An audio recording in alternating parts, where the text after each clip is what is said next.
Olá pessoal, tudo bem com vocês? Vamos então para mais uma videoaula de teatro aqui das Oficinas Culturais de Caraguatatuba pela Fundac, que nesse ano de 2021 ainda segue de forma virtual por conta da pandemia. Bom, na videoaula de hoje eu queria falar com vocês a respeito do teatro infanto-juvenil, ou seja, do teatro que é produzido especialmente para esse público infantil e juvenil, né, para as crianças e para os jovens. Hoje em dia se usa bastante a terminologia teatro para todas as idades, que é justamente para abarcar também os adultos, porque muitas produções elas encantam não só o público infantil e juvenil, mas qualquer faixa etária. Né? Então tem alguns artistas que conseguem conceber esses espetáculos de forma tão bonita que abre-se completamente essa relação etária de apreciação do espetáculo. Né? Cada público, diante desse tipo de espetáculo, acaba absorvendo e usufruindo e fruindo, né, aquela experiência dentro das suas possibilidades, né, de apreensão do que está sendo visto, mas acaba entretendo e contribuindo, né, com qualquer pessoa de qualquer faixa etária para o seu desenvolvimento, enfim, para a sua sensibilização. Então, hoje eu vou falar desse teatro que é direcionado, é pensado, é criado, é gestado com o olhar nesse público mais infantil e juvenil, com preocupações relacionadas a essa apreciação. E eu trouxe aqui, para embasar as nossas reflexões a respeito desse teatro feito para crianças e jovens, um artigo do Dibi Carneiro Neto, que saiu no Teatro da Juventude, nessa revista que tinha antigamente, né? Esse é o ano 8, número 44, ó, que saía pela imprensa oficial do estado de São Paulo. E aí tem uma matéria de abertura, no caso desse caderno, né, que é o ano 8, número 44, como eu falei para vocês, em que fala sobre teatro infantil e os 10 pecados capitais, é o título do artigo do Dibi Carneiro Neto, que para quem não conhece é um dos grandes críticos de teatro infanto-juvenil que nós temos em São Paulo. Ele inclusive tem um site e que tem também um Instagram dele, que eu super indico que vocês acompanhem, porque tem muitas dicas de bons trabalhos, ele faz muitas matérias a respeito desse universo do teatro infanto-juvenil, que é o Pecinha e a Vovozinha. Então já fica aqui uma dica. E eu queria ler para vocês um trecho desse texto que fala sobre o que é essa criação pro público infantil, né? Do teatro para o público infantil, que eu acho bastante, eu gostei muito, né? Acho bastante importante de trazer aqui a fala do Dibi, que é para a gente olhar para o teatro infantil de uma forma um pouco mais ampla, melhor embasada, né? Pelas palavras aqui de um entendedor desse universo, de um observador desse universo do teatro infanto-juvenil. Ele começa o trecho que eu vou ler assim. Assim como acontece com a literatura para jovens e para crianças, a dramaturgia infanto-juvenil também é vista comumente de forma errada, equivocada, ou seja, a sociedade atribui às peças infantis um poder que elas não têm e não precisam ter: o poder de transformar as crianças em melhores crianças, em felizes crianças, como se estivesse nas mãos de quem faz literatura ou de quem escreve para teatro o poder de estimular o mundo ou a virtude ou o vício. Um autor ou diretor não tem de ficar obcecado por esse maniqueísmo bem intencionado quando resolve montar uma peça destinada ao público infantil. Lembrar sempre que criança é um ser humano em formação é uma atitude correta, mas exagerar nisso só vai servir para embotar sua criatividade, encher sua obra de amarras disfarçadas de falsas certezas e diminuir o valor artístico do seu trabalho, em nome de cuidados e de condutas que, se a gente pensar bem, são função de pais e educadores, não de dramaturgos e escritores. Aqui nesse trecho eu quis destacar e trazer para vocês porque é muito bacana, porque ele já alerta, principalmente para quem está criando, né, para os fazedores dessa arte, que tem que tomar cuidado para não ficar obcecado, né, como ele fala, por querer trazer mensagens, por ensinar, por educar. Isso não é a função, efetivamente, do teatro infantil ou infanto-juvenil. Então não deve ser o esperado exatamente de um dramaturgo que se dedica a esse tipo de teatro e nem de um encenador.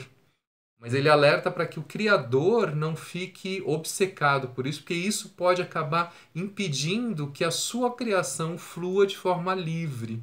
E aí acaba prejudicando a criação artística, que está muito relacionada a essa liberdade do pensamento, para que a sua imaginação realmente frutifique, né, a partir do que você deseja, enfim, do que você pretende como espetáculo, né, para que a coisa fique realmente bela, né, construída com beleza, a partir dessa imaginação mais livre.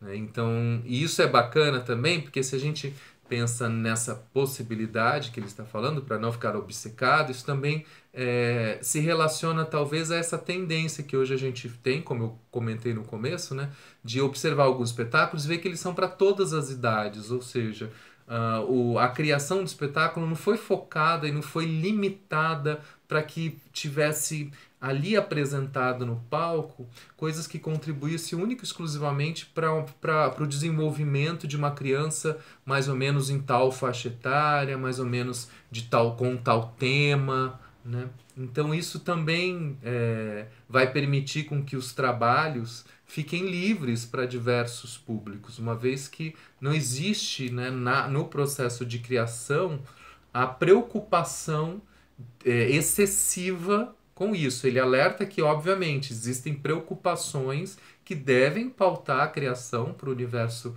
infantil e juvenil, né? Afinal de contas, é um público que está em formação. Mas tem que se tomar cuidado, esse é o grande alerta que eu acho muito legal, de não ficar muito obcecado para não limitar demais esse olhar e esse processo criativo. E ele segue. O teatro para jovens e crianças pode até conseguir completar essa tarefa dos pais e dos educadores, mas desde que não abra mão de sua condição de obra de arte, ou seja, desde que o artista esteja consciente das boas intenções, mas livre do compromisso de transmiti-las a todo custo.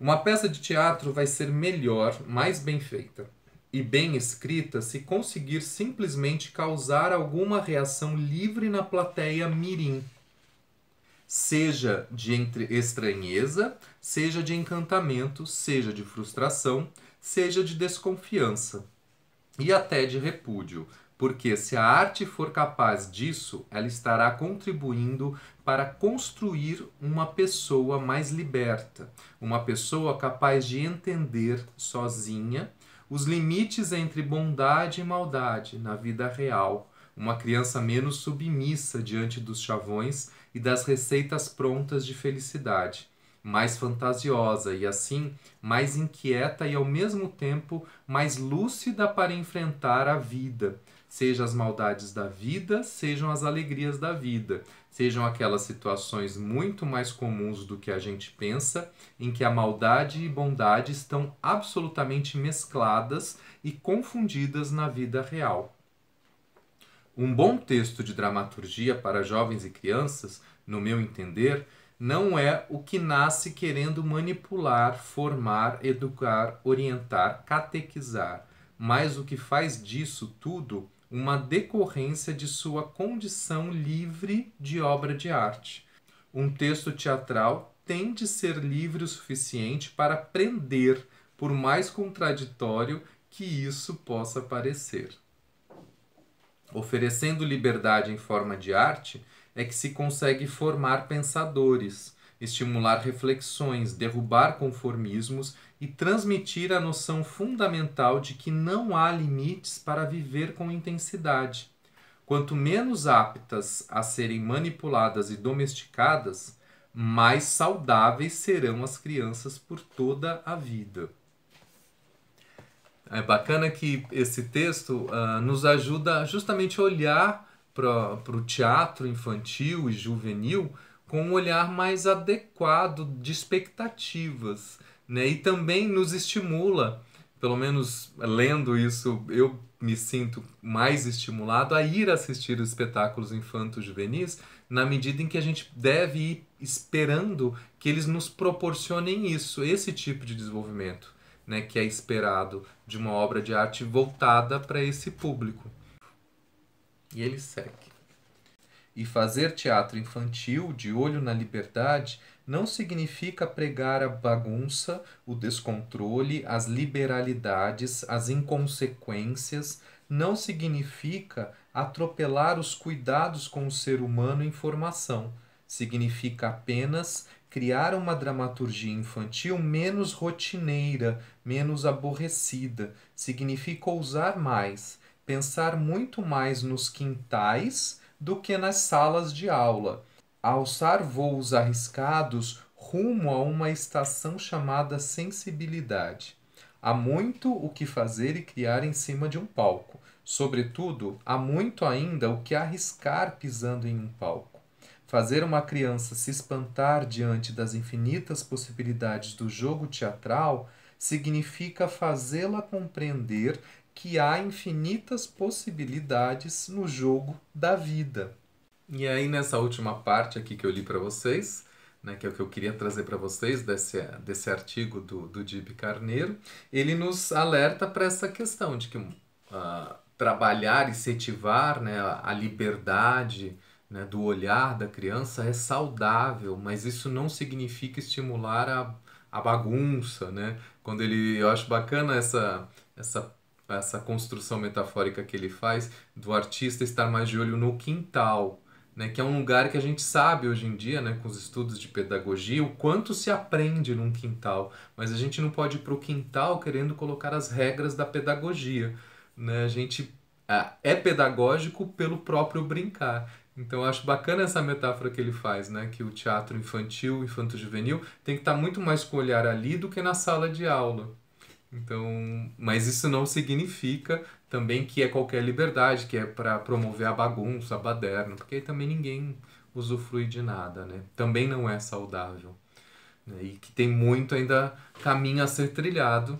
Isso também eu acho que é um movimento de esperança aí dele, enfim, e de todos que trabalham com teatro, né? Das possibilidades que ainda temos de desenvolvimento, né, dessa arte e principalmente para o público infantil e juvenil, né? Tem muito ainda o que descobrir. Agora que a gente está aqui na virtualidade, que se abriu mais essa possibilidade de atuação, né, de interação por meio da arte da interpretação, então também temos ainda mais coisas ainda a descobrir. Bom, eu fico por aqui e a gente vai refletindo sobre as coisas que temos muito ainda a descobrir em relação ao teatro infantil e infanto-juvenil e para todas as idades. Até mais!